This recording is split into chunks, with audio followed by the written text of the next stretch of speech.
এই সিদ্ধান্তটো হ'বই। আপোনালোকে এই ৰাইজৰ সিদ্ধান্তটো সলনি কৰিব নোৱাৰে। কংগ্ৰেছৰ চৰকাৰ আহিবই।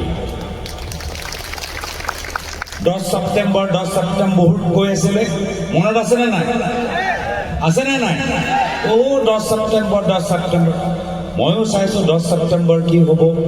মোক সাংবাদিকে সোধে কি হ'ব, ময়ো নাজানো। আমিও ভাবিছোঁ কিবা এটা হ'ব, আমিও বহুত আশা কৰি আছোঁ।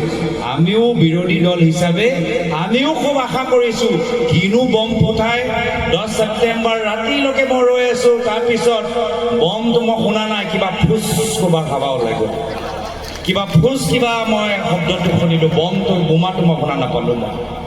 তো সেইকাৰণে শ্ৰদ্ধেয় ৰাইজ, মিছলীয়া ৰাজনীতি আমাক আৰু অসমৰ ভিতৰত নালাগে।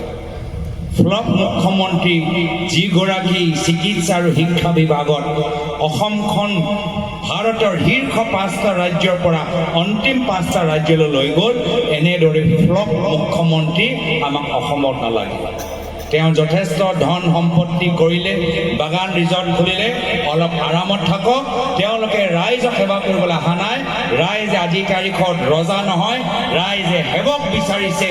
আৰু আগন্তুক মাহত ৰাইজৰ বদলিত ৰাইজৰ কংগ্ৰেছ আপোনালোকে দেখা পাব। তো শ্ৰদ্ধেয় ৰাইজ, মই বিশেষ আৰু দীঘলীয়া নকৰোঁ, মাত্ৰ সকলোৱে আমাক জনাইছে যে আমাৰ কংগ্ৰেছ দলৰ প্ৰাৰ্থীগৰাকী সোহেন ব্ৰহ্ম ডাঙৰীয়া যথেষ্ট আগ্ৰহী, মানুহৰ মাজত যথেষ্ট জনপ্ৰিয়, খুব তেওঁলোকে কষ্ট কৰিছে। মই আশাবাদী যে আজি আপোনালোকে যিদৰে ওলাই আহিছে, মোৰ ফালৰ পৰা বিনম্ৰ অনুৰোধ, অহা 22 তাৰিখে হাতৰ চিহ্নত ভোট দি সোহেন ব্ৰহ্ম ডাঙৰীয়া জয়যুক্ত কৰক, কংগ্ৰেছ দলটো শক্তিশালী কৰক, আমাক শক্তিশালী কৰক আৰু অসমখনৰ মাজত শান্তি সম্প্ৰীতি লৈ আনক। আজিৰ তাৰিখত এইখিনিয়ে কথা কৈ পুনৰবাৰ আজি এক সুন্দৰ সভা আয়োজন কৰাৰ বাবে সকলোকে PCC অফিচত सोनिया गांधी जिंदाबाद, राहुल गांधी जिंदाबाद, सोनिया गांधी जिंदाबाद, गौरव गोगोई जिंदाबाद, गौरव गोगोई जिंदाबाद, गौरव गोगोई जिंदाबाद। आवाज दो, आवाज दो।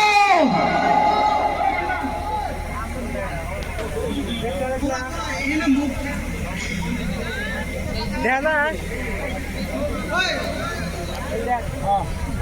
আলি গৈছে, আমি এই গ'লো।